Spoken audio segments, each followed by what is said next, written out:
Sodor's Legend of the Lost Treasure, a big golden book, illustrated by Tommy Stubbs.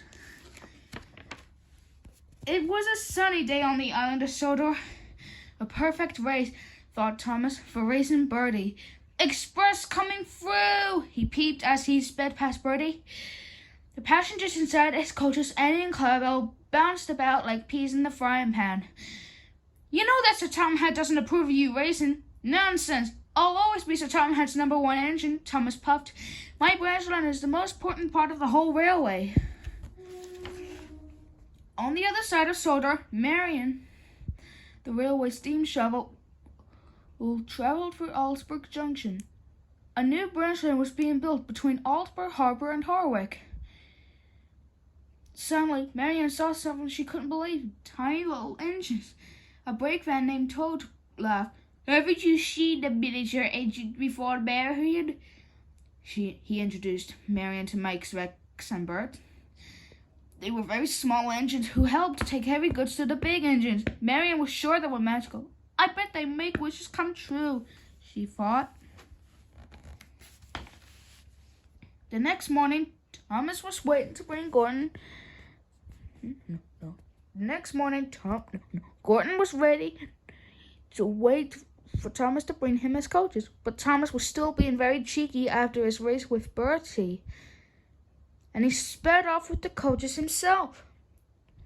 Suddenly, he raced past a red signal. He raced past Gordon, pulling the coaches faster and faster. Cinders and ashes, called Thomas. He tried to stop, but he couldn't. The coaches couldn't stop either. They flew off the track.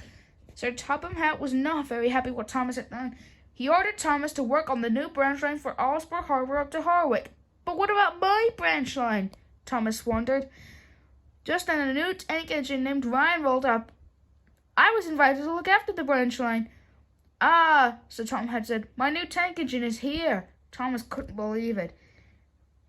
A new tank engine? Thomas went to work on the new branch line, but he didn't pay attention to the danger signs. Suddenly, the earth crumbled away beneath him and the tracks buckled and broke. Thomas crashed down into a giant underground cavern. Fizzling fireboxes! Where am I? He peeped. As Thomas looked around the cavern, he saw something amazing. There in front of him was an old pirate ship. After Emily towed Thomas away for the repairs, Rocky pulled the pirate ship up out of the cavern. How did anyone manage to get that into a cavern? Asked Alfie. Jack thought if someone had built it like a ship in a bottle. Nonsense, puffed Donald. There must have been a wheel to see into that cavern. Aye, Donald declared. Maybe the cave entrance collapsed. If there's a buried pirate ship, there's bound to be buried treasure too. Marion peeped. She made a wish to the little magical engine that she will dig up the treasure. Not far off in Alsburg Bay, a mysterious sailor stood in his sailboat, holding his telescope. Stop bothering around, he commanded his tiny boat. Sorry, the boat replied through a mouthful of water. The sailor raised his telescope to watch the excitement at the new branch line and started to make a plan. That night, Thomas went to rest at the sheds. But he was still complaining about Ryan, the new tank engine. He was already there. He invited Thomas in, but Thomas steamed past.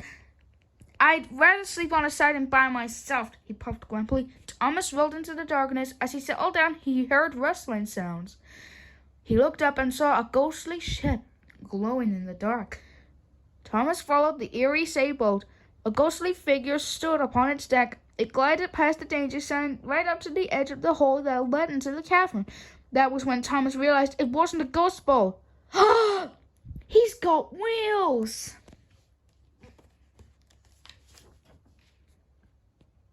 Why are you sneaking about after me? The man asked. Thomas introduced himself. I discovered that cavern and the pirate ship, even though Rocky has taken the credit for it. Well, that makes us friends, the man replied. My name's Sailor John, and my name's Skiff, the boat said. We're trying to look for treasure. Sailor John tied a rope around his waist, and Thomas lowered him into the cabin. "Sailor John gave me wheels after you found the ship," Skiff exclaimed. "This way we can search on land." "I found it!" Sailor John exclaimed from the hole. "The treasure?" Thomas and Skiff asked. "No!" the sailor called back, chuckling. "The map! Ha ha!"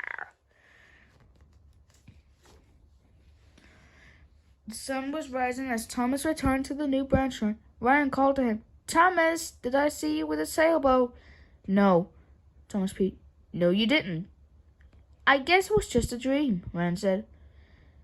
Ryan went to an old hopper to fill with coal. Thomas knew it was bad coal, but he didn't say anything to warn him. That afternoon, Ryan went to fetch some dynamite for Marion. His funnel was spitting sparks because of the bad coal. The sparks set the trucks with the dynamite on fire. Thomas rushed to help. He buffered up to the flaming trucks to push them out of the yard. In the confusion, the signalman switched the tracks, setting Thomas toward the cabin. Thomas's brakes squealed as the trucks rolled into the giant hole. The dynamite exploded with a mighty kaboom. Sir Topham Hatt was very upset. He ordered Thomas to stay in the siding for the rest of the day. The other rangers returned to work. It was a quiet, uneventful afternoon until Marion's shovel hand uncovered a treasure chest. Her wish had come true, but there was one person who wasn't pleased by the discovery: Sailor John. "I haven't been searching all this time to see a treasure put in a museum," he growled at Thomas later that day. Skiff was confused. But you always said we were going to give it to the museum." Thomas pushed Skiff and Sailor John aside and rushed away. Thomas returned to the new branch line as the sun was setting. Ryan rolled up next to him. "Thank you for helping me with the burning dynamite." Ryan peeped. "I'm sorry you got in trouble again." "But I'm the one who should be saying sorry," Thomas replied. "I should have warned you about that bad coal." Ryan smiled and invited Thomas into the shed to join him. "That's all right," Thomas peeped. "I think I'll spend the night at Knapford, just in case." "In case of what?" Ryan said, but Thomas was already gone. At Knapford Station, Thomas hid behind some sheds near Sir Topham Hatt's office, where the treasure had been, locked away in the safe. He waited and eventually fell asleep for a short time. While Thomas slept, Skiff and Sailor John rolled up to the platform. "I don't want any part of this," Skiff protested. Sailor John didn't listen. He snuck into the office and stole the treasure. "Help!" Skiff cried. "Help!" Thomas awoke and started to chase him. "You'll have to call me Pirate John from now on," the sailor yelled from his boat with an evil laugh. Thomas raced as fast as he could. His whistle blew a warning to all the nearby trains. "Express coming through!" Rex, Mike, and Bert pushed ballast onto the tracks. They escaped but crashed right through, but that didn't slow him down. Ryan tried to slow them down too, but it didn't work. "Thomas!" Skiff shouted. "Run me off the rails! I won't mind!" Thomas sped up and bumped Skiff. The tiny boat flew over the rails and splashed into the harbor. Screech! Thomas tried to brake, but he couldn't. He leaped off the rails and came to rest in the surfing water. Skiff rocked back and forth, taking on water. "The treasure's too heavy!" he cried. "Throw it overboard or we'll be sunk!" "No!" shouted Sailor John. "Sail on, I tell you!" Skiff managed to hit Sailor John with his boom and knocked him into the water. In the commotion, the treasure toppled over too. It sank beneath the waves. "No!" the sailor called. The police soon arrived and took Sailor John away. Divers rescued the treasure and delivered it to the Augsburg Museum just in time for the completion of the new branch line.